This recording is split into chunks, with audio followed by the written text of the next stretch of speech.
Explosive kind of light. We blew the dynamite. I annihilate beings like selenite. Crown chakra, third eye sight with tanzanite. Minnesota pipestone, with chief you pastor. Called Ascension Stones. Now, Ascension Stones is a project that Yuuga actually originally created on his own, and he started embarking upon, and then I later on helped him with developing and editing, and now we came together and we felt called to start bringing this crystal knowledge as well. I'm working on golden radionics, a line of jewelry that is based off magnetic therapy, the science behind shungite, and just utilizing conductive materials to create a harmonious field for the body. And also working with structured water and the creation of Magna-Violet, my structured water system. Basically, the Chinese version, the ancient Chinese version of crystal healing. Stone medicine refers to the use of crystals, gems, and stones in healing practices, particularly within the framework of classical Chinese medicine. It involves utilizing the physical, emotional, and spiritual properties of various stones to address health conditions. Ooh, okay. Wow. And they used crystals in a more therapeutic sense, beyond just wearing. But it said, I can look, I can hear, I can look, I can see, and I can hear. I become what's around that is clear. And that just made all the sense into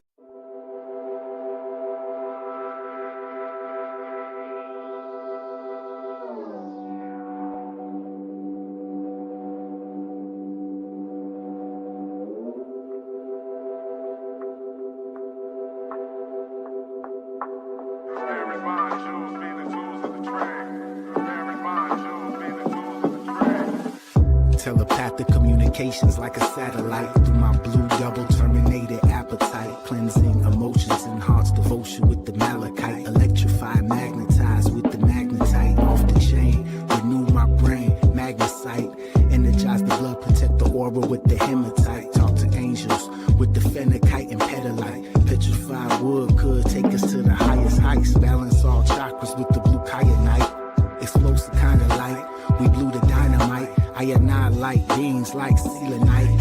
Crown chakra, third eye sight with tanzanite. Minnesota pipestone, chief pastor pipe. At peace, we communicate easy with azurite. Smoking THC crystals, get stoned on edibles. Collecting all types of gemstones and minerals. Green is all I need, aventurine, jade, and emerald. Shungite water is a...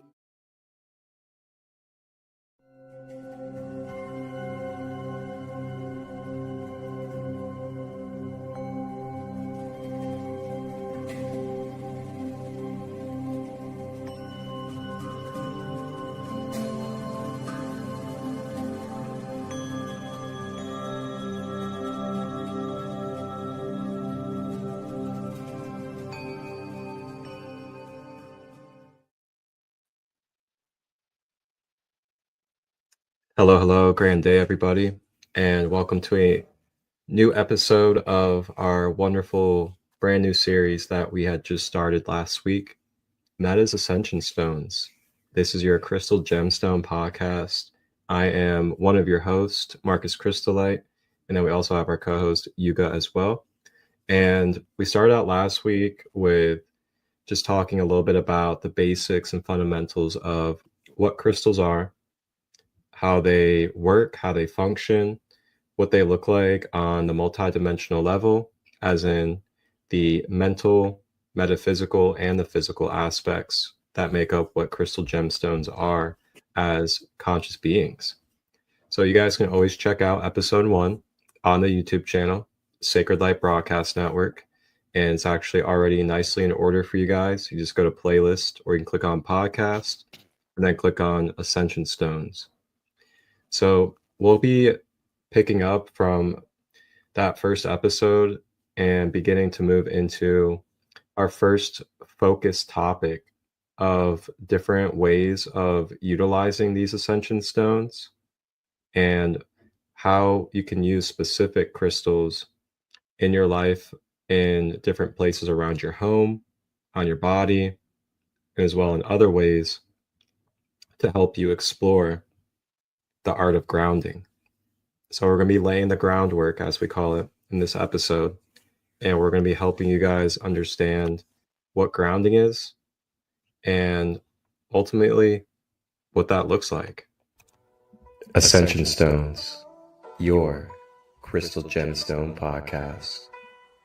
Coming up on this episode, Christolight and Yuuga lead and guide us through a journey of laying out the groundwork of grounding with crystals and what it looks like on the holistic, multidimensional being. Enjoy. Grab your snacks and tea, burn some sage. So yep, we're going to be talking about grounding this episode. And with that being said, how are you two today, brother man? Good to see you. Doing pretty well. Glad to see you. Glad to be back.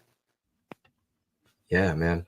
Is there anything that you feel called to share, or anything that you would like to express to the collective before we dive into this topic? Yeah, definitely with the lunar energies that are going around and the shift in the Gemini season, I feel like this is a great time to really ground yourself, as Geminis are very airy. So this is actually pretty, even though it's the opposite of what's happening, we're taking and converging the grounding element to help guide through the next shift in season. So I think that's pretty interesting how it's working out. So be aware of that. Mm-hmm. I love that you brought that up. And, not just only are we feeling the energy of the Gemini new moon, but we're also feeling that energy of, for the first time in 3 decades, Saturn just went into Aries at 0 degrees. Oh, really? So we're feeling the end of 3 decade worths of karmic cycles coming back into the Aries beginning energy.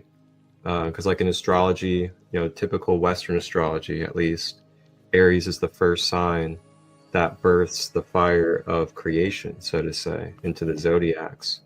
So when you think of that, Aries at its 0 degrees, so its original form of its birthing energy, is then being met with Saturn, who's like the governor of karma or the governor of time. And this really, really profound, big levels of closing out karmic chapters. And if you're not closing them out already, then you're going to be facing some pretty intense emotions and energies that are going to kind of push us into releasing those karmic energies. So all I got to say is make sure you guys are grounding yourself. And this is a perfect time for this episode, because you guys are going to learn what the metaphysics of grounding looks like, as well as different crystals you can use and different techniques and strategies with these crystals for grounding.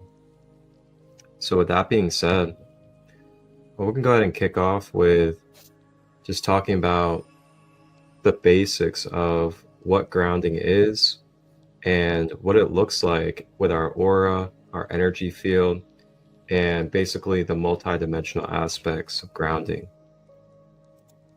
So I have this image, and this image here has the chakras, and it also has some other things going on as well.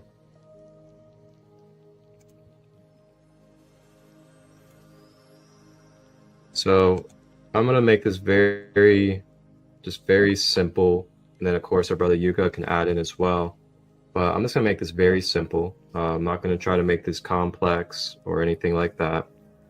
But grounding, when it comes to the metaphysical or the energy side of ourself, grounding is basically your magnetism and your rooted connection energetically to the planetary grid of the Earth, which is the energy grid of the Earth. So we have this energy body that is basically like our blueprint, or it is kind of like the coding, the mapping system for our physicality on this Earth. So if that mapping or that coding system is out of alignment, if it's damaged, if it's overactive, or if it's ungrounded, and how do we ground? Well, we ground out of our root chakra, as well as the soles of our feet. And the key is having the root chakra and the soles of our feet clear and open as energy centers. So then that, you can call it white light, silver cord of light, however you like to describe it, but that higher consciousness of light that descends down into our different layers of being comes through that crown chakra. And it's pretty important to have all of your centers open so that that energy cord can go all the way through properly. But with the grounding aspect, the root chakra is kind of like that energy center that gives the gateway for the higher energy that's traveling down through you to be able to ground and anchor into our Earth planetary grid. So this is why, if we're holding on to pain, anger, resentment, fear, which all stores in the root chakra, that will cause blockages there. And when you're experiencing those type of things, you tend to feel like you're ungrounded. You feel scattered, anxious, scared. You feel like you don't have any safety, security, and connection to the abundance of Earth. And that's what grounding gives you. It gives you all of what I just named, but active in your life. The stability, the security, the inner peace, that inner tranquility of not needing to rush, feeling like you have to be somewhere else. You're not anxious, depressed, but you just feel solid. You feel like you can flow. You feel like you have a purpose with just being, and that you're connected to all of the abundance of Earth and what it has for you. So grounding is one of those things that it can really alter a lot for you in your life, especially if you're not grounded. And some symptoms that can take place if you're not grounded is you can become very vulnerable to outer influence. You can be very easily manipulated and swayed. You also could feel like you have lack mentality, struggling with finances, career, because the root chakra also helps with that. And also, along with that, you could feel like you do not belong here on the Earth at all because you're disassociated from your physical body. So when we ground into that, we can feel that we are here in this present moment, and we are divinely here in this present moment. So lastly with this, I'm just going to wrap this up, is what causes blockages from us grounding? Well, wearing synthetic shoes all the time, constantly covering the soles of our feet, especially if we're outside in nature, having a lot of density, traumas, and other things that could cause distortion, pain, and keep you from feeling secure. And then as we continue on, you guys are going to learn about different crystals and some methods with these crystals that you can use to help with your grounding. So is there anything that you would like to add as well when it comes to just the basics and the metaphysics of grounding? Yeah. Unfortunately, grounding was a technique I kind of overlooked at the very beginning of my journey, and I heavily worked with the third eye, and that was a pretty big mistake on my part. And when you're first activating your chakras and becoming spiritually attuned to energy and just having a spiritual awakening in general, it's very, very important and critical to have grounding into your practice. And I say this because you become unattached to the earth. And the important thing that a lot of people tend to get confused about with Ascension is they think it's ascending up and leaving the lower realms. But I found that the more centered and grounded you are, not necessarily in a lower realm, but just grounded in yourself, that one, it helps prevent psychosis and spiritual psychosis, kundalini psychosis, but it also makes you a tether and a tie between the spiritual world and the physical world. And it makes you an anchor for the spiritual. And I think that is one of the most powerful forms of manifestation, and working with the self is making yourself become the portal and being able to anchor in that spiritual energy. I feel like that is the signs of a master, when they can pull the energy from above to below.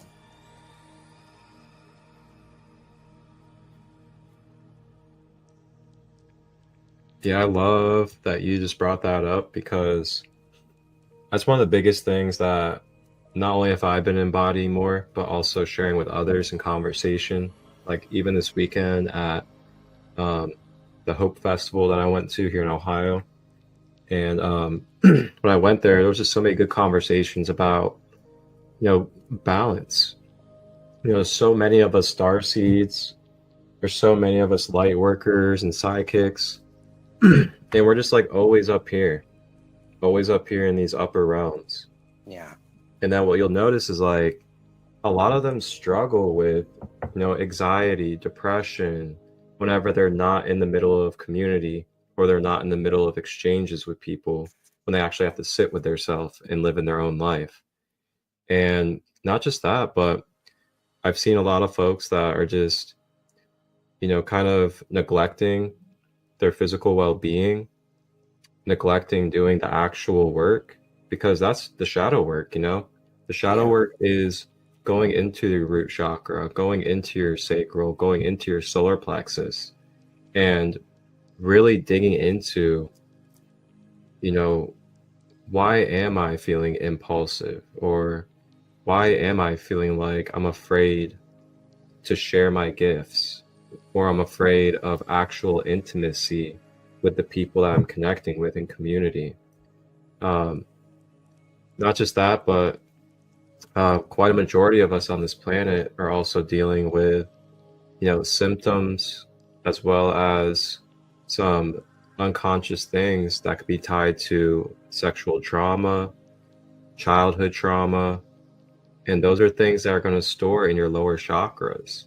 So if we're not addressing those things, and we're just continuing on, and we're just, setting up events, going to events, and doing readings for people all the time, but we never actually sit with ourselves, lean into what we're feeling, dig into that emotion, and start to uncover it, to release it. That is where you begin to be able to ground more through your lower chakras. So then you don't feel like you're always anxious and scattered, and that you always are up here trying to think about what's next, or a different planet, or whatever else is going on in the universe. But when you get that grounding balance, you really get to be anchored into that. So then it's more like you're freely thinking and you're freely flowing, but it's from a place where you're not draining yourself. You're not giving off all this exhaustion of energy. And it kind of gives you a little bit more vitality throughout the day and throughout time when you're more grounded as well. So yeah, I can't emphasize enough exactly what you said, which is, the more grounded you are, or the deeper your roots, as they say, then the further your branches get to spread, or the further you get to raise and blossom. And that's duality. We're in a dualistic plane. So the more you ground into your ancestral energy, the more that grounding will give you a foundation for you to be able to grow taller. It's like a tree. You think of a tree needs a great foundation, a trunk, and deep roots that anchor into the earth. So that human body is like the tree as well. And that's how we are able to consciously expand and be able to anchor and draw in more of our higher dimensions. So I think that should be good for metaphysics of grounding. Yes. So with that being said, where would you like to navigate first? Let's talk about some grounding techniques that was popping up in my mind. One thing that really works for me with grounding, and I know this isn't for everyone, and I know it's not the healthiest thing, but I smoke pipe tobacco, and I also enjoy cannabis. And people ask me, why do you smoke both? And I feel like the tobacco pulls me down and grounds me into my body, but the cannabis helps me elevate my mind and help me get out of my head. And so that's been a really good switch, is going from tobacco to pipe, or cigarettes to pipe tobacco, and just getting in touch with the more natural side of the plant. Tobacco itself has been demonized, but another thing that I really enjoy for grounding would be qigong and breath work. Those practices are very great for grounding, as you can do it in an earthing setting or a more grassy field, then that's even better. I actually have a little clip of me doing some qigong in Flagstaff, Arizona. And what I've learned through my practices with qigong and energy work and being in touch with my body is that when you feel that calm and you feel that center and you pull your focus and your attention towards your inner self and the present moment, a lot of things become very clear in that moment. And this may sound a little paradoxical, but I had a conversation a long time ago with a friend, and he said, our life is short and it's just a flicker of a moment in the grand scheme of things. And I said, it is. But right now, what is happening? Everything. And everything is always happening, and it's reimagining itself all the time. And so when you really ground yourself, you can see what's happening almost in a multi-dimensional sense. I've been able to not see into other dimensions, but I've seen how they mesh with our reality. And it's such a wonderful experience. It's borderline psychedelic in my experience, honestly. And other methods for grounding would be meditation. And my favorite form of meditation, along with qigong, would be just sitting and laying down and doing a full body crystal meditation, as I call it. And that's where you just lay flat on your back and place corresponding crystals on each chakra, and you just sit and let go. I've passed out for about an hour or so on quite a few occasions doing this. And honestly, the full body crystal meditations are a cheat. They help you accelerate and harmonize within yourself. You feel much more centered, and the information that comes in is the downloads. The downloads that are coming in are so smooth in transition. It's not like you have to really think too hard about it. It's just putting you in a constant flow state. And if more people did some full body crystal meditations, I feel like we'd be getting along a lot better. But what do you have to add?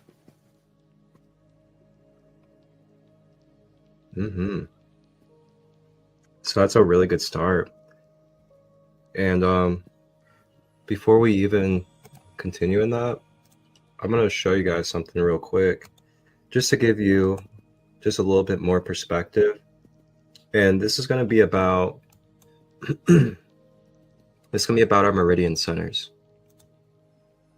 And the reason why I'm bringing this up is to help show you guys in a visual way of how our energy streams, and just like a general outlook of how it works with the chakras and the root chakra. So our body has a lot, I have no clue how many, but it has a lot of meridian points. And you go back to traditional Chinese medicine and other cultures as well.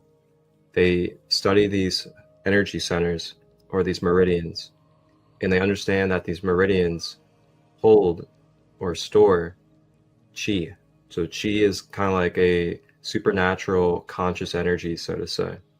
And when we open up these meridians and keep them open, it allows our qi, or conscious energy, to flow through us smoothly, fluidly, and build a more magnetic current, because we are electromagnetic beings.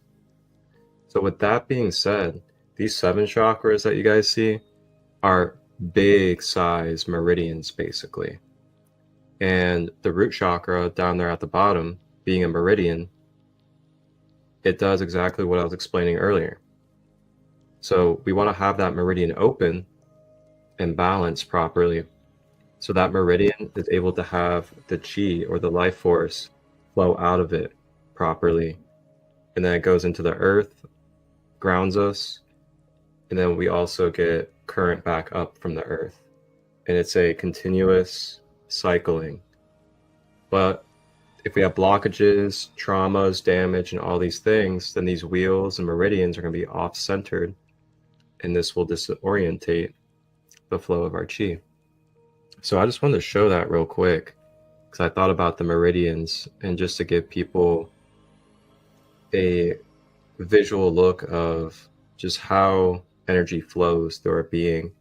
And then you can also add to that the left side is our receiving or feminine hand. So we're receiving energy through this palm.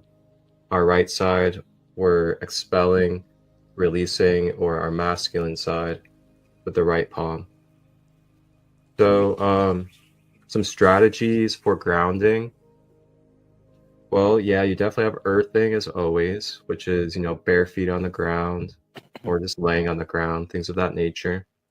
Grounding mats. So there's the grounding mats that you can get.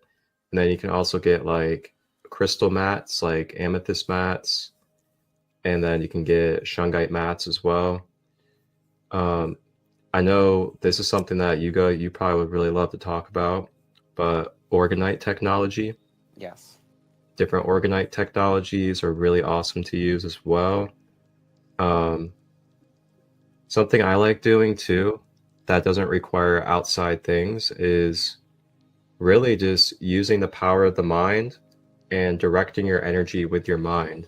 So what I mean by that is, you think of practices like Tai Chi, Qigong, that's kind of similar to what I'm about to describe. But for me, one of my practices is just sitting there concentrating with your mind, and you just go into the stillness or a meditative state, and you can stand, sit, however you feel. And then you're focusing on your breath. And then with your breath, you're drawing it in through the nose. But then what you do is you're going to swallow that breath, and then you're going to visualize that you're drawing it all the way down your channel. And then it goes out of the root chakra and out of the soles of your feet, and it anchors into the earth grid. And then you bring it up and exhale out of the mouth after doing that full breath. And then you just keep doing that. And you can say or visualize, I'm breathing in an anchor. Or you can say, my nervous system is relaxing with the breath as it goes down. And what happens is your mind is kind of, telling the rest of your being, like, this is what's going on. This is the story. Follow along with that. Because that's what our emotions and our body does with the mind. So that's just one strategy as well, which is using the power of the mind, the breath, and combining those together. I know there's really good strategies when it comes to like the body maps of our bodies. Let me see if I can find an image actually. So like what I'm about to bring up is potentially a body map where it shows the meridians. It'll have like the hips and stuff like that being shown.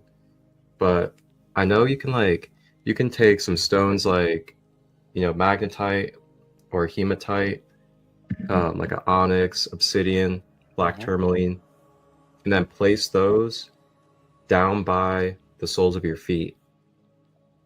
And then when you place those down by the soles of your feet, those crystals' electromagnetic fields, due to their grounding properties, will then sit there with the soles of your feet, which have meridians or chakras, and it'll help with the way that the energy is streaming in and out of the soles of your feet. So that is definitely a great strategy as well.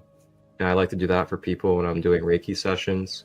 They're laying on the table, put 2 of those type of stones, one underneath each foot while they're laying on the table. and it gives you assistance with helping direct that energy down and out through that system. I'm gonna try to find a picture if you want to continue to add anything. Yeah, what was coming into mind was taking a shower, letting the water run over you. That really is a very grounding practice. Um, and I know, if I remember correctly, that something to do with the electron flow of the water and it rushing over your body, it just really helps you calm down. Sorry, my throat. And then what else? So we've talked about orgonite, grounding mats, grounding crystals. Oh yeah, crystals. One crystal that I love for grounding and was really good for energy work and pranic balancing would be the Moki marbles. I know they're really hard to get, and they're getting harder to get, and finding an actual pair of decent size and quality is getting increasingly difficult. But if you're able to find a pair, I highly encourage you to do so.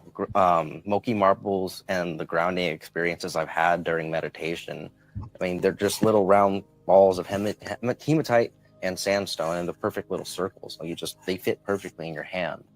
And one thing I really liked doing was heating them up with my blowtorch and then just holding them and letting the energy sink into my body.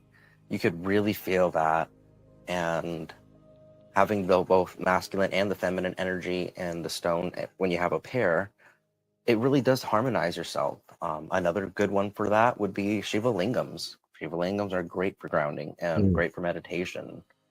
Something else just popped into mind. It'll come to me. Wow. Yeah, that's a really good one right there. That's some, the Moki marbles have always fascinated me. I'm not exactly sure why, but they're called shaman stones, or they're considered shaman stones. But they've always been very fascinating to work with. Oh, damn it. Something about meditation. Being in meditation, holding the Moki marbles. Yeah, I'm drawing a blank. I'm sorry. I think it might come to me. It will come to me. But as far as grounding, oh yeah, I touched upon it a little bit, but with tobacco, if you have the chance to do hopping, which is ceremonial grade snorting tobacco, that is extremely grounding. Even though it's not psychoactive, other than the nicotine in it, that will pull you into your senses. If you're not familiar with hape, it's a sacred tobacco medicine by the Pachamama tribe or around that area. I can't remember the fine details of it, but it's crushed or powder. It's turned into a powder. You have a special little tool. I can't remember what it's called, but you snort it up your nose, or someone blows it up your nose, and it makes you really focus and really centered and really grounded. And it's just a rush of sensation. It's not like psilocybin or anything. It's not psychedelic, but honestly, it gave me experiences that felt very psychedelic in nature. Have you ever had hape? Yeah. Yeah, I've had hape. It's it is such a good flush for your sinus cavity as well as your sinus system as a whole.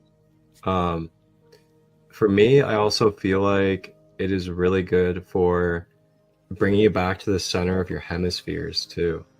There's something about the intensity of it, or I should say like the medicinal impact in the way that it clears so quickly. Yeah. That I feel like it does bring like a a balancing act to the third eye, which is the hemispheres. Yeah. That actually did pop into my mind is working with mudras, hand mudras, like when you see Buddha sitting and he's doing something like that or that. Mudras are great to work with. They really help you harmonize the energy within yourself, and depending on which mudra you're working with, it can either have a very grounding effect or a very uplifting effect. And oh, that's what I wanted to share. I have a mantra, and this is one of my mantras that I created for myself, in the early stages of my journey, and it's very easy, very simple. It's very affirmative, and it goes as follows. I am what I am inside me because I speak the way I am. And it's just that. And saying that really helped me affirm myself. It helped me empower myself. And being an advocate for both myself and the spiritual connection that I have, but also being aware that how I vocalize, not necessarily what I'm vocalizing, but how I'm vocalizing, can really change the demeanor of what it is that I'm trying to enunciate. And it really taught me to be more careful about myself and my own words and what I'm projecting out into the world. Yeah. But it takes you back to yourself. I am what I am inside me. And you remember when you speak. Good afternoon, Lunar Queen. Welcome in. Hello. Lunar Queen is a wonderful member of my Sacred Kingdom community. She is a single mother in Louisiana of 2 little kiddos. Aw. And she is in her first year with her first online crystal shop. Yay. You guys can always check her out anytime. Organicsessence.com. Let me put the website in there for you guys. And I was actually just thinking, like, we're talking about crystals. We're talking about an intentional purpose with the crystals. What kind of crystal bracelets you got going on for grounding that people can get from you? Oh, for me, I thought you were going to ask what I was wearing. But as far as for me, I have, of course, my golden radionics line of jewelry, which is shungite, copper, silver, 24 karat gold, wire, and hematite magnets with neodymium magnetic glass. Those work really well for grounding. And I mostly just do the commissions for bracelets now and necklaces, but I'm capable of creating and sourcing a lot of great material. So anything that anyone would want, I could easily make and easily find. As far as my wares, I've got one bracelet left, and it actually is a pretty grounding one. It's a black tourmaline with pyrite and bronzite. That one is going for pretty cheap if anyone's interested. Very nice. But I always recommend the radionics bracelets. They're really great, honestly. They help me a lot with my day-to-day pain. They've helped a lot of other people in my personal life and circles. And with that, I think we should get to the crystals. Are you ready for crystal talk? Absolutely. Okay. This is what I was very eager for. So there's tons of crystals and tons of ways to use crystals and many ways of categorizing crystals. The most basic way to categorize your crystals would be with their crystalline structure. And with the geometry of that, we are going to want to look at the cubic crystals. There's not too many cubic crystal structures or crystalline systems, but the ones that are readily available and easy to obtain would be pyrite for one, galena, galena, halite, and fluorite. And of course, the last one, which isn't really easy to get, but we'll talk about it, is diamonds. You wouldn't expect the diamond to be cubic, but there's a very powerful message with its cubic structure and its hardness, and we'll just hint to that. But so we'll look at the cubic crystals first. And with pyrite is an iron-based crystal, so it has a lot of grounding properties as is. And what varies the pyrite's crystalline structure is how much iron to arsenic is within its matrix or crystalline structure. Sorry, my bad. So I can't remember the exact science, but I believe the more arsenic there is in a pyrite, the the crystalline structure changes quite a bit. And I believe the more iron-based ones are the ones that are like the perfect cubes. If you want to pull up that image, if you can, there are the perfect pyrite cubes that are available. Those ones come from Spain. They're great. They're absolutely great to work with. Pyrite is considered an abundant stone, but in my experience, it's a very intense mental stone because it works with the magnetite in our heads. And they're starting to find that pyrite actually has gold in it, very small amounts of actual gold. So the fool's gold was kind of true, but it's just a great stone to work with to get that energy flowing and getting the mental flow. And the next one would be fluorite. So cubic fluorite comes in all the colors. Fluorite is the most colorful crystal in all of the crystal kingdom, but this one is colorless fluorite. And what's more important is the fact that it's cubic. It does come in a few different shapes, but cubic fluorite for this conversation is very important in the crystalline kingdom. Fluorite itself acts as a very intense, like, not just a filter, but also pulls in a lot of energy and it restructures it into a more harmonious state. And that really makes sense with the cubic structure. I glossed over it, but I didn't really talk about it. But the cube is, in metaphysics, considered the grounding element. It's associated with Earth as far as sacred geometry goes. So the cube is very strong. It's one of the more stable stable shapes in geometry. And it's typically how or what you build your foundation on. And then we also have galena, a lead-based ore or mineral. And those ones come out pretty cubey. And that one's a very heavy grounding stone. That one, I would say, is more of a spiritual grounding stone, and we will talk about the difference between spiritual grounding and physical grounding. I just wanted to talk about the cubic crystals first. So the galena has the lead, and the lead is one of the base metals that's used in alchemy. They always talk about turning lead to gold. And actually, I'll just mention that really quick. CERN scientists, the particle collider, they were able to take lead for a fraction of a second and turn it into gold. So that's really cool. That alchemy was verified by the ancients through modern day technology. We turned lead to gold. It wasn't for very long and it cost a lot of money, but we did it. So maybe we'll do more in the future. So galena, lead, can be toxic, so be very mindful of that. But that one really helps you pull into the body. That one's diamond. But we'll save the diamond for last. But halite, the next one. Halite is a salt mineral, or I think it's called salt, but it's basically crystallized salt. The halite, being cubic, it really makes sense that salt would be cubic. It's very useful for us to regain our mineral balance, and it helps with electrolytes in our water. You have a headache, take some salt with water, or a little bit of salt in your water, and that should help with your headache.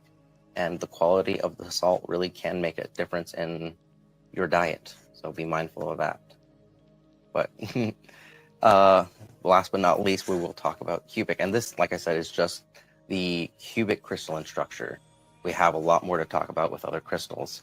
So with diamond being like the hardest organic substance, or not organic, the hardest known natural substance on the planet, I find that very interesting that it's associated with the cubic crystalline structure. And I feel like there's a spiritual message right there in front of our eyes. Be grounded in yourself.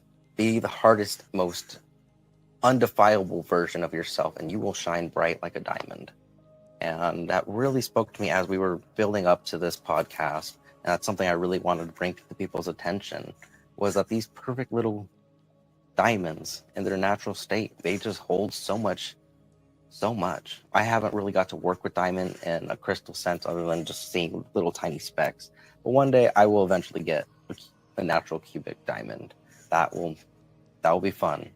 But going off of that topic, did you want to add anything before we head into the other crystals? Yeah. Just a reminder of what we've gone through throughout this episode, and putting it with these crystals, so to say. Just kind of remembering, how our giving and receiving works, as well as our energy centers, our meridians, things like that, what grounding truly is from the metaphysical side. And then you bring in these crystals and you learn the properties of them and the frequencies that they carry. And then what you can do is you can then pair that with the knowledge of yourself that you know. So, if you're needing to receive more of something, then you can have that crystal in your left hand or worn on your left side, and then you'll be activating and drawing in properties from that crystal. And then if you're needing to release energy, ground, and just let go, then you can hold one of those crystals on the right side, and then that will help you with bringing that grounding effect. So just the reminder of that. And going back to the meridians real quick, and I actually found a picture for us. So when you just look real quickly here at these meridians next to the chakras, the meridians are basically in these placements that allow our current to flow in its organic and balanced nature. So with that being said, just to give you guys a little bit of a reference here, if you look at the groin or the navel hip areas, you can place any of these stones that our brother Yuuga just went over, and any other grounding stones that you can place them on those meridian centers. And then those meridian centers will act basically like, I don't know, it's almost like a game board. And then you place these crystals on different parts of the game board, and it's going to help initiate different parts of your energy or different parts of your being and your well-being. So you could put crystals on the hip and the groin area, and then have one on your root chakra as well. And then put 2 at the bottom of your feet. And if you want to go ahead and add your knees as well, then what you'd be doing is you'd be activating and stimulating those meridians more with those stones. And then the properties that that stone carries would then be infused with that stimulation of the energy fields of your meridians. And then what that will do is it'll help the current and the circulation flow more properly. And then you'll be able to release and feel more lighter as well, helping you feel more grounded. And through that groundedness, you become lighter in your vibration, and therefore you're able to ascend more due to that groundedness. So I just wanted to share that because it kind of covered all of the subtopics in one, techniques, what it is, and how to use it with crystals. But yeah, is there any other wonderful crystals you want to cover? Yes. I had them listed in 3 different categories. In spiritual, a few actually, but we'll condense it, figure it out. We have spiritual and physical grounding crystals, and then we have red and black crystals, and we also have metal bearing crystals. So one thing that I really wanted to say really quickly, even though amethyst is a very spiritual crystal, I would consider it a spiritual grounding crystal. And I say that because even though it's purple, it has a high vibration. It works with the crown chakra. I would say it's a spiritual grounding one because it pulls that spiritual energy into the crown because it has a form of iron in it. The iron inclusion is what makes the amethyst purple. And it's not something you can definitely notice with a magnet, but if you have a magnet and a giant piece of amethyst, you will feel a slight, not attraction or a repulsion, but the iron will interact with the magnet. And it's really cool to see what crystals will interact with your magnet. And some of it has to do with whatever elements are inside that crystal's chemistry. So that is one spiritual grounding crystal. going back to the more more recognizable grounding crystals, one thing I forgot to mention on the cubic one was sphalerite. Sphalerite is actually a very spiritual grounding crystal. I've worked with it many times. I've had different pieces, and sphalerite looks metallic, but it's actually not a metal-based ore. If you could find a really nice piece of sphalerite, it's very kind of a dark hazel, almost brownish kind of color.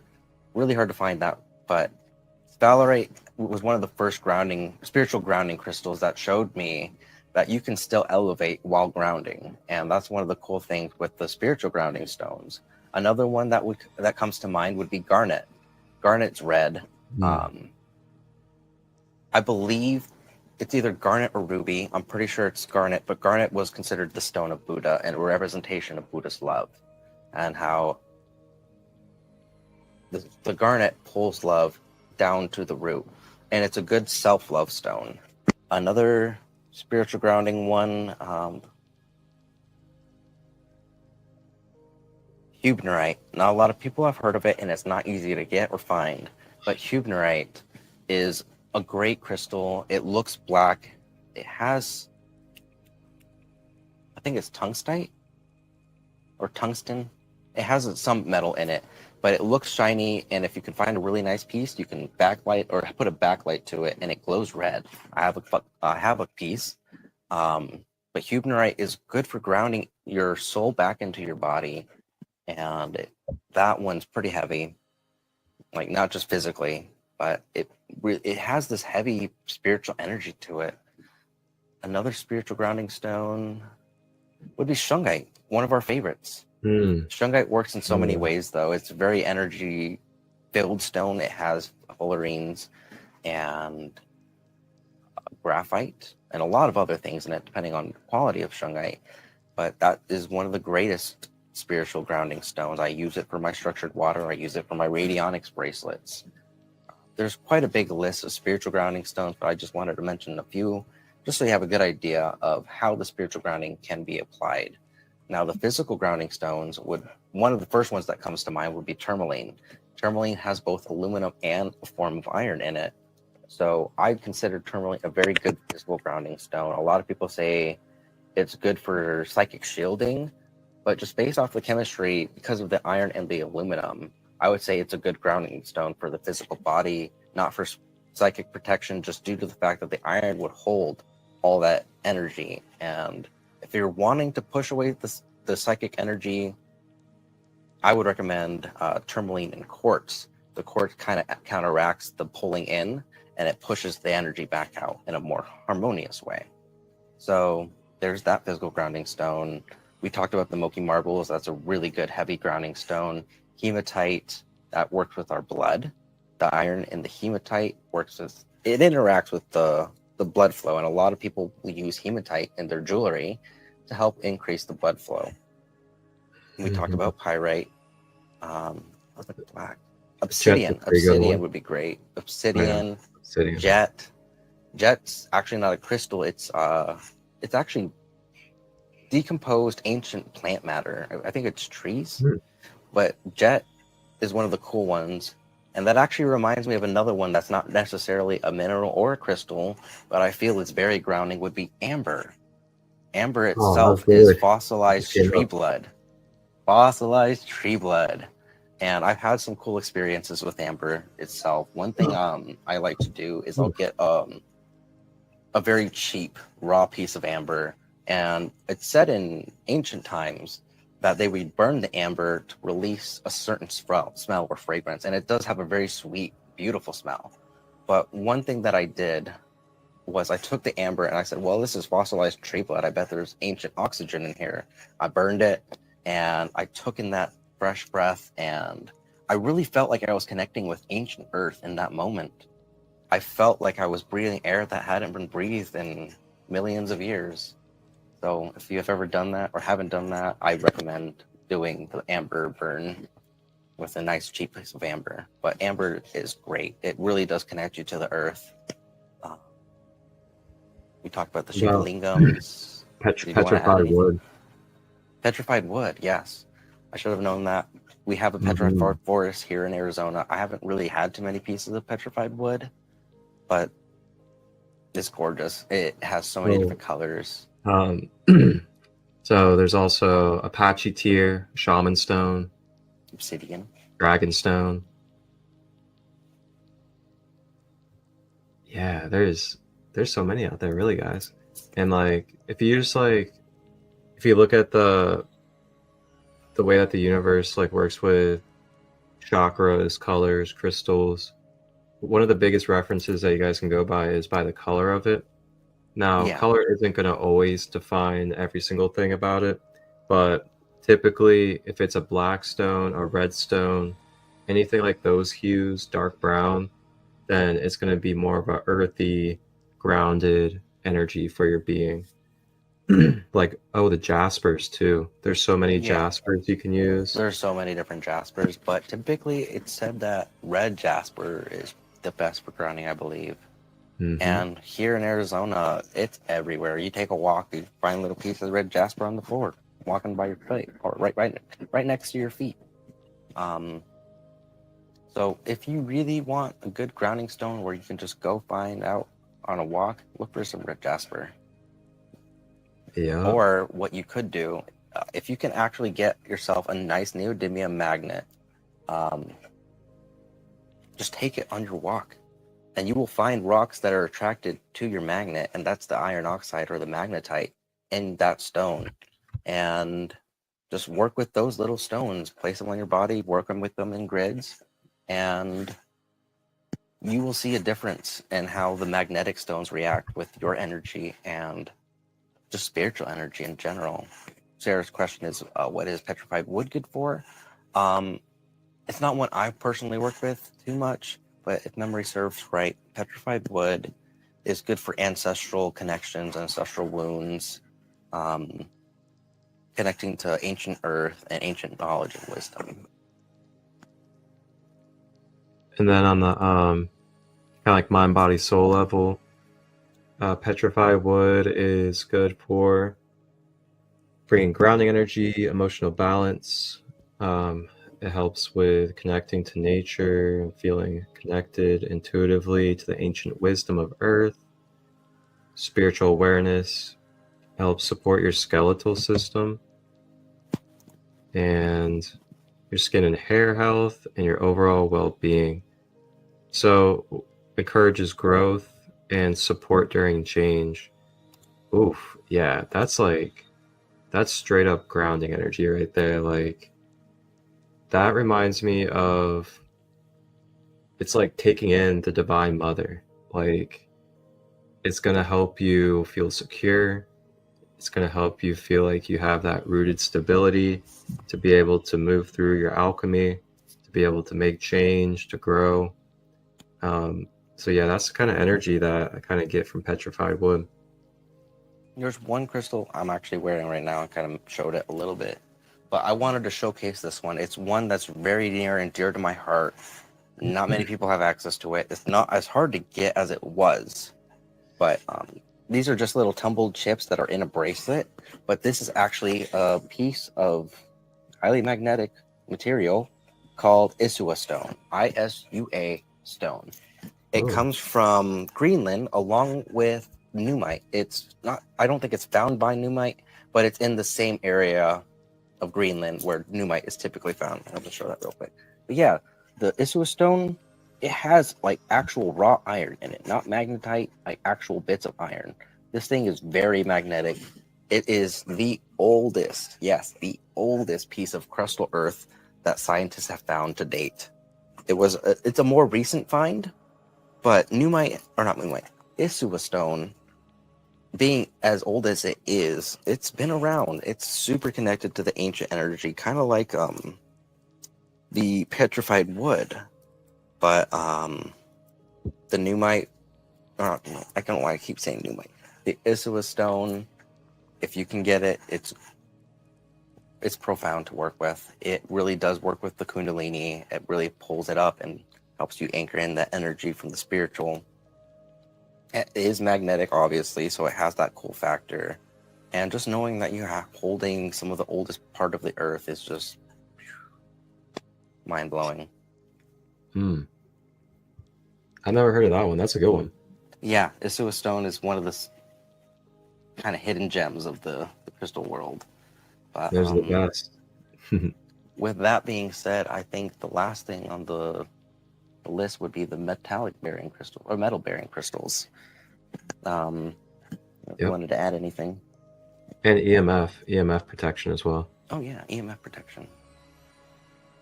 Did you want to talk about the EMF protection first? Sure, I'd love to. Okay. So EMF protection, do you want to go or me?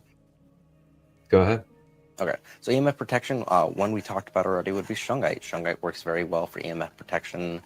Tourmaline, specifically EMF. I know hematite interacts with the electromagnetic frequencies. It does help ground certain certain energies. I don't know if it works super well with EMF, but we do know that orgonite works very well with EMF, and a lot of orgonite makers will use shungite, broken pieces of shungite or shungite powder, and they'll use the metals as well, so the metals have that grounding component. But EMF protection is definitely something that needs to be more talked about and more remembered, as 5G and other technologies are blatantly blasting us with radiation all the time, constantly. Yeah, that's not really the focus of my radionics bracelets, but they do have EMF protection. I'm not sure what else to add, unless you can add more to the EMF list, because there's not too many crystals that have that property, if I remember correctly.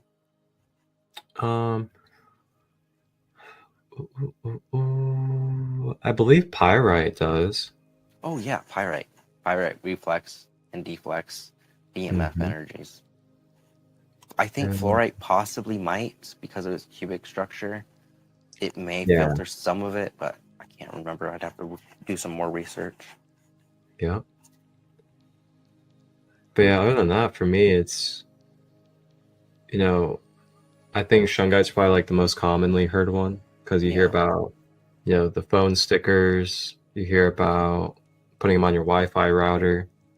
Shungite is just, it's so amazing too, especially once you get into shungite water, which I'm sure we might end up having a whole episode on that. But shungite water, when you think about that, since it has the metaphysical side of EMF protection, it's also good to drink and clear radiation out of your cellular system as well. And that's just a very, very powerful thing that shungite does when it comes to being introduced to the water system. And myself, I've been doing shungite water for about 6 years now. Yuuga's been doing it for years as well, and has even gone to the even further level of basically experimenting and crafting his own device. If you'd like to share a little bit of that, man, feel free. Yeah. So I've been working on this project I've been calling Magna-Violet Clear Radionics, and that's just a long version of it. But it's really, you could just call it Magna-Violet. And Magna-Violet is structured shungite water. It's highly filtered, highly treated water. I used to do distilled water, but it's really wasteful as far as buying plastic jugs and filtering it. So I was a little more conscious, and I created, it's a little more tedious, but I use tap water. I actually use and start tap water, and I've documented it before on one of my more recent videos. But I took the tap water and I filter it through a reverse osmosis machine, and then I filter it through a graphite filter or graphene filter.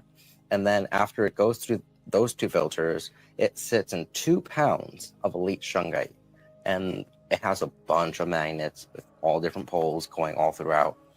And when you work with that much shungite, with that much water, you actually change the molecular and the chemical side of the water. When I documented it with the tap water, it was like 660 ppm, and then I brought it all the way down to 60 ppm, which is quite a lot. Most of that was taken away with the reverse osmosis filter. I will answer that. Let me get my train of thought out.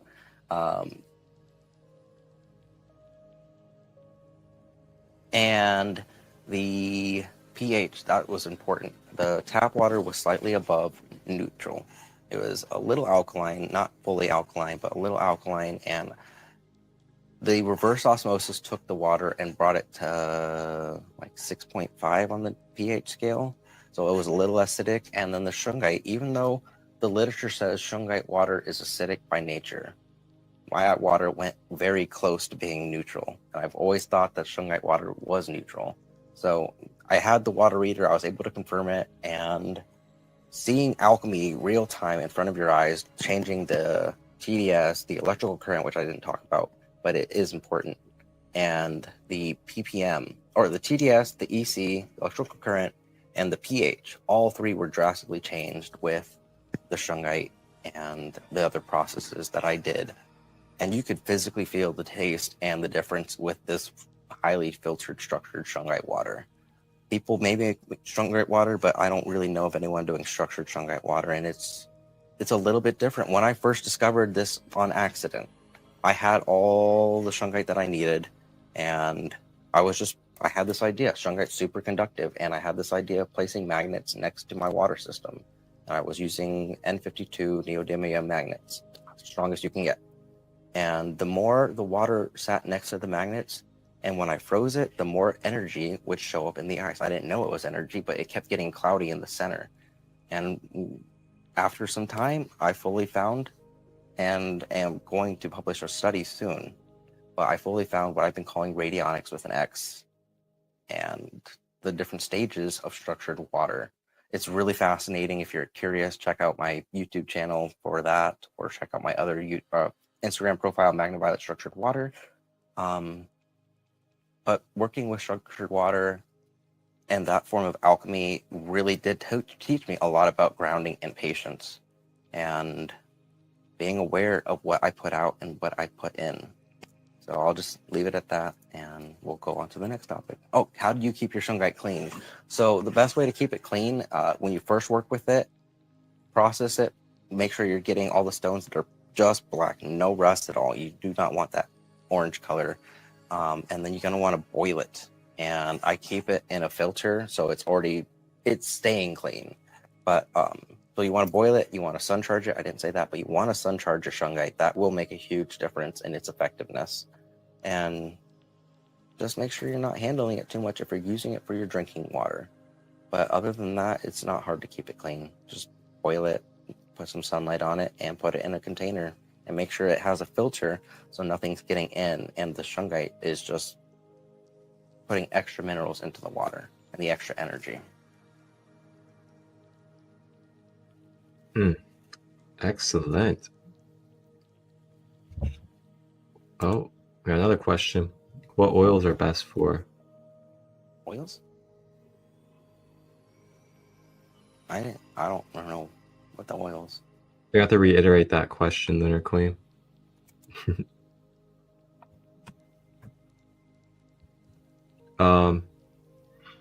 Ooh, wow. Oh yeah, I also want to point out to everybody too that oh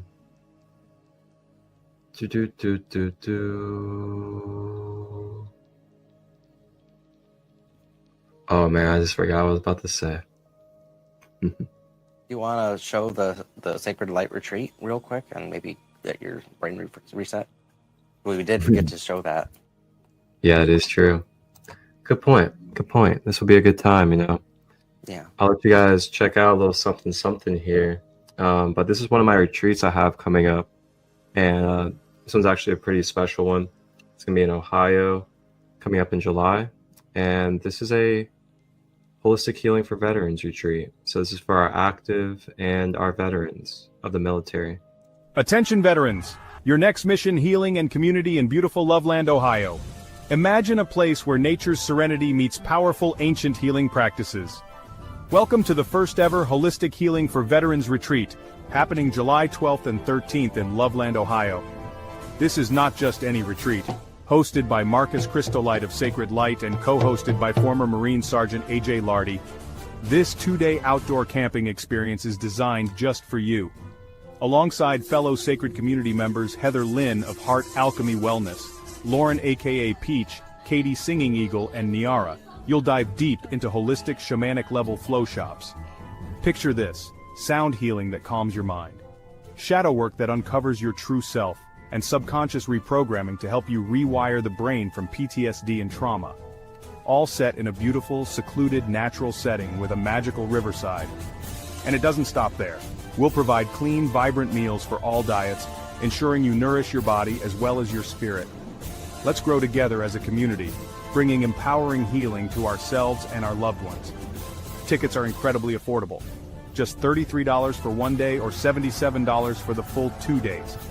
But remember, you must register first. Scan the QR code on the flyer or visit the site next to the code. Got questions? DM Marcus Christolight directly at 513-238-5580. This is your chance to find peace, connect with fellow veterans, and embark on a journey of profound healing. One love.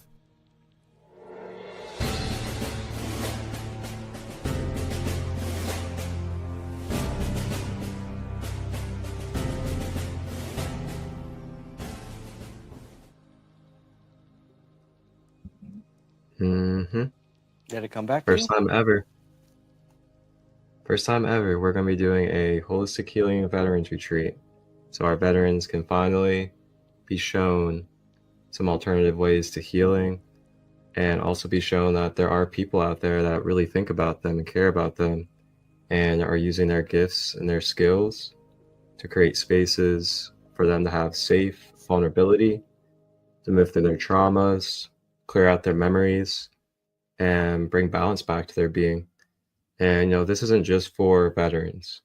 This is for veterans to have healthier relationships with their loved ones, with their children, because it's very difficult for veterans to have healthy relationships with their family and even their children. And it's not, their fault. There's unconscious behaviors, unconscious patterns that develop because of such severe trauma and such severe PTSD that could be stored within the system. So we're going to be showing our veterans, kind of like a little bit of the teachings that we were talking about today with our aura and our energy field and how it works and how we store energies and how it creates disease and creates trauma that continues to develop into patterns. And we're going to help them with their shadow work, subconscious reprogramming, and it's going to be really beautiful. Really beautiful. I'm glad you brought that up. Thank you for that. Yeah. I know. I kind of missed that one. Yeah, so there was something else I was going to add too about the grounding, and that is like different practices. So meditation and yoga, there are specific poses, there are specific meditations that you can do that can help align you with grounding. And what's really cool with the technology we have nowadays is you can literally look up any frequency online and you can find grounding frequencies, root chakra frequencies, you can find Schumann resonance frequencies, as well as even crystal frequencies. There's people that are capturing crystal frequencies now and putting it through like YouTube channels and playing the vibration of the crystal. I've seen those. And what's in a good one that you guys could check out is it's called the Crystal Wave. It's on YouTube, and they just have all sorts of different crystal vibrations. And I couldn't even believe we didn't even bring this up, but we talked about the root chakra, but to do even deeper grounding, which is where our ancestral patterns and ancestral connection comes from, is activate and ground into your Earth Star chakra. Your Earth Star chakra is your Earth center that is at the core of the Earth that connects you to having basically any type of foundation for your light being to be able to come into this physical realm. So it's like the root chakra on steroids, basically, and it anchors the rest of your whole entire system to the earth. So that Earth Star chakra, which you guys can find on YouTube, other places, you can do different practices to help clear that and ground into that as well. And these crystals that we went through, they're all going to help you connect with that Earth Star chakra. And I also feel like it's pretty appropriate too to bring up a little bit of that Middle Earth guardian energy. We got a brother that's on this live right now that has a connection to some guardian dragon-like energy, and the Earth Star chakra is one of those chakras where you can connect with very, very deep Earth beings. So dragons, the gnomes, the fae that are in the Middle Earth, that type of energy. The mole Is there people. anything you would like to share about maybe dragon energy and what kind of grounding you've been able to achieve through dragon energy? Yeah. For me, dragon energy is more transformational in my journey, but it's very multifaceted. One thing with dragons and dragon energy, easiest way to utilize dragon energy is following the dragon lines. And I believe, I had to double check, I can't remember. I'm pretty sure there's a dragon line that goes through Sedona, or at least a part of Arizona. And if you can find a ley line or meridian line or dragon line, whatever you want to call it, if you can find one that's relatively close by to you and just try to connect with that energy, it really can make a big difference. It's like, I don't want to say it's where the layers of this reality to the spiritual reality are the thinnest, but I feel like it's a well of spiritual energy to come out and come through. The thing that dragons really taught me is to be strong and centered in myself. And they did eventually show me how to ground. A lot of that was through mantras and Qigong-like practices. But if I had to channel dragon information right now at this very damn second, which I am, then I would say that dragons want you to remember that the key to success and the key to remembering yourself is to remember where you came from, remember your past, and remember how far it took to get there, to get to where you are right now. And how that worked for me was I'd always questioned my birth, always questioned my life and my purpose. And when I found my purpose and found my true name, Yuuga, it's like I was shifted into a different lifetime. Even though this is still me and I've only been here for almost 31 years, that lesson right there, it really was the paradigm of one of the greatest experiences I could ever experience in this lifetime.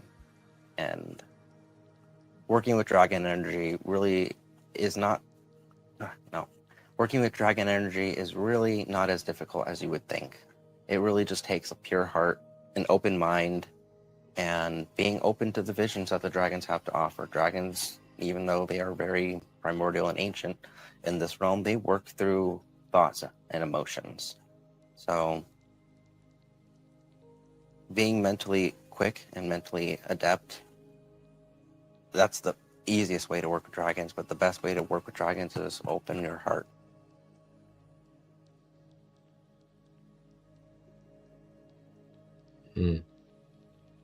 Thank you. Mm-hmm.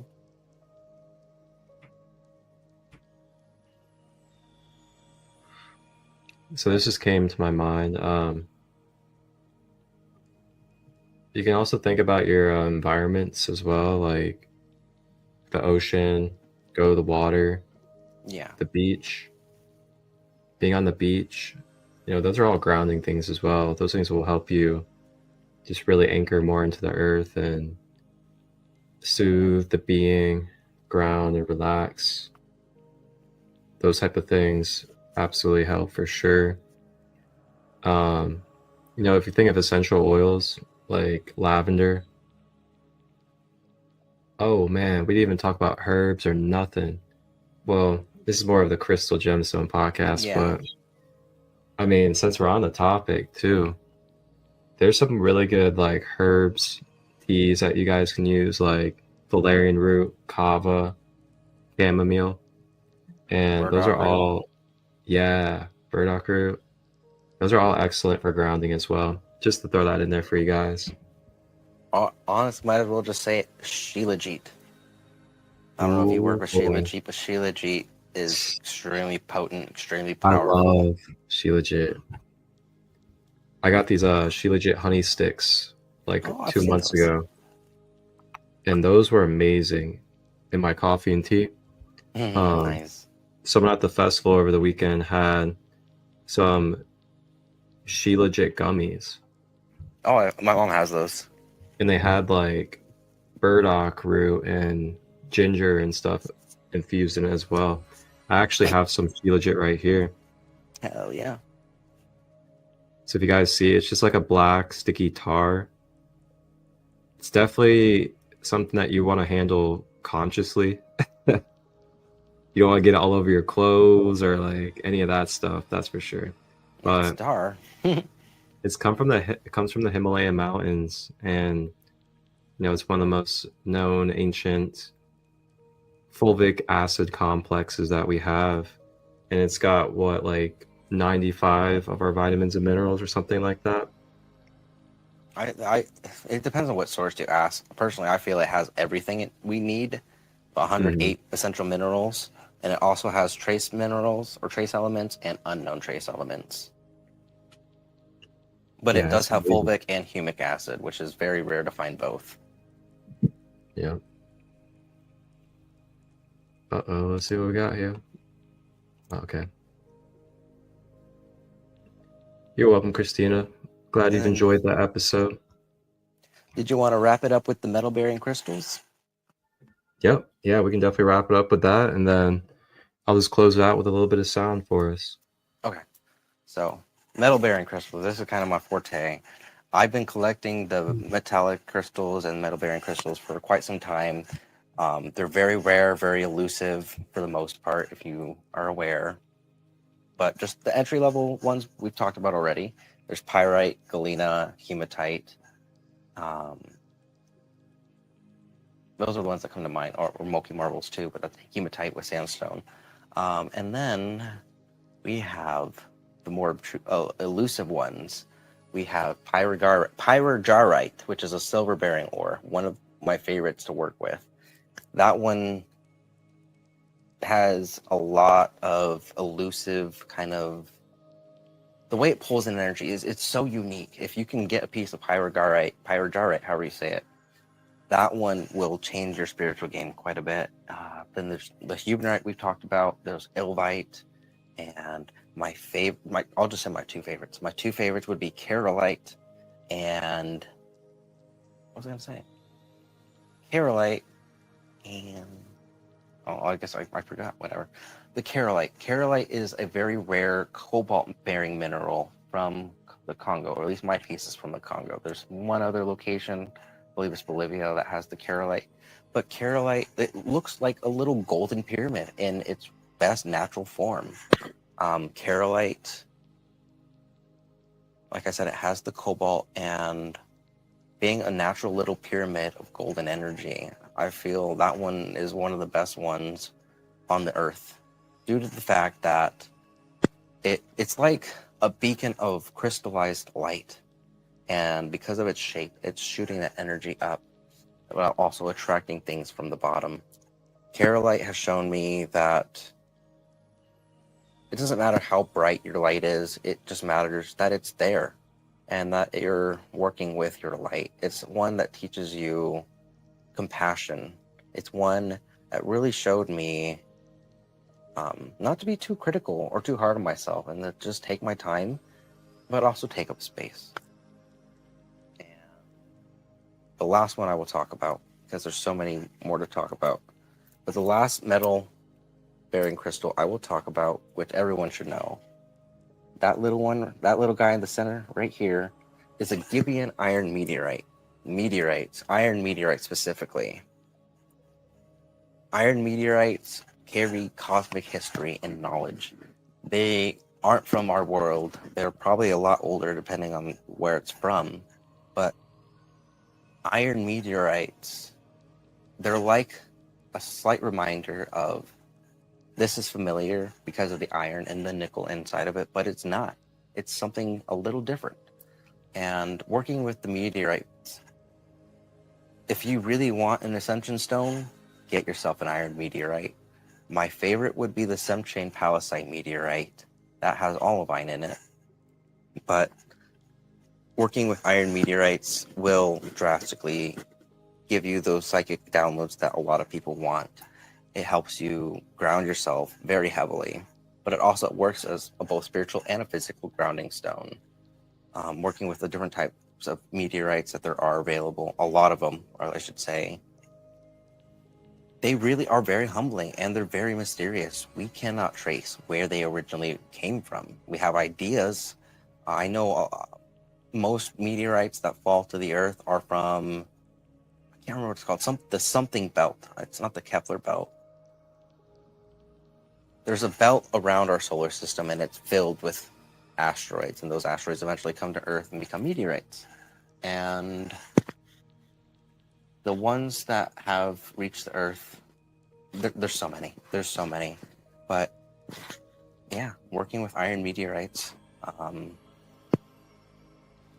best way to get the spiritual downloads, and kundalini too. So I'll leave it at that. You want to add any more? Feel free.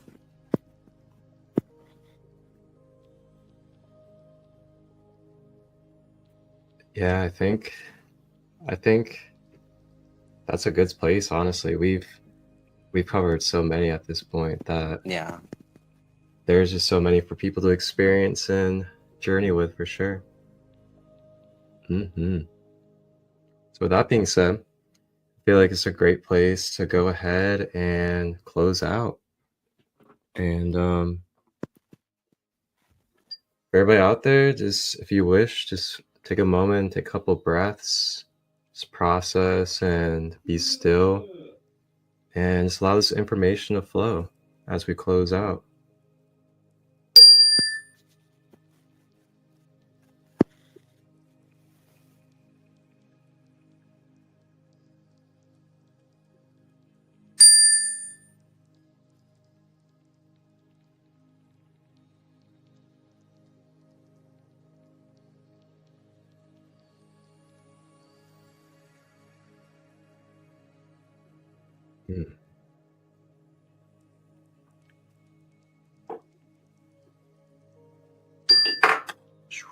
And with that being said, I am Marcus Christolight. You guys can find me with the link down below, down in the ticker, as well as down in the description, listen.to/sacredlight33. You can book one-on-one services with me, as well as sign up for retreats, access my reishi coffee, and much more. And where can they find you, brother? Right now I'm on TikTok, Instagram, and YouTube. I'm going to be making a Facebook account really soon. I just got to organize some stuff off my phone and figure out how I want to navigate Facebook again. I haven't been on it for years, but I will be on Facebook soon, so take a kind reminder for that one. Yeah. And then you guys can tap into his link tree down below in the ticker, as well as down in the description. And you guys can also get those wonderful bracelets from him as well. But with that being said, thank you guys for joining us. Thank you for your comments. And feel free to comment during the replay if you watch this replay. And we'll see you guys soon. Wholeness and balanced love. You need to hear this if you're a spiritual seeker looking for transformation. Imagine 3 days of cosmic alignment where mind, body, and spirit converge in the divine vortex of Sedona. From August 6th to 9th, join us for the Lionsgate 8/8 Retreat, a journey into the heart of healing and self-empowerment. Led by Sacred Kingdom's own Marcus Christolight Robbins, alongside shamanic energy practitioners Heather Lynn, Rebecca Jones, and Sam, this retreat offers a unique blend of holistic flow shops, nature exploration, and communal connection. Picture yourself diving into various healing modalities, each session designed to peel back layers and reveal your true self. From sunrise yoga to sunset meditations, every moment is crafted to align your mind, body, and emotions. And it's not just about the workshops. Explore the mystical vortexes of Sedona with guided hikes, and enjoy delicious vegetarian and vegan meals, all while camping under the stars. This is more than a retreat. It's a chance to be part of a conscious community, a space where vulnerability is welcomed and transformation is inevitable. Experience the synergy of the Lionsgate energy with Sedona's powerful vortexes. Feel the magic, embrace the journey, and step into a new level of self-awareness. Don't miss out on this cosmic event. Book your spot now by scanning the QR code or text Marcus Christolight at 513-238-5580 with any questions. Transform, connect, and unleash your inner lion. Discover the magic of Sedona's Lionsgate 8/8 retreat. Your journey to self-discovery starts here.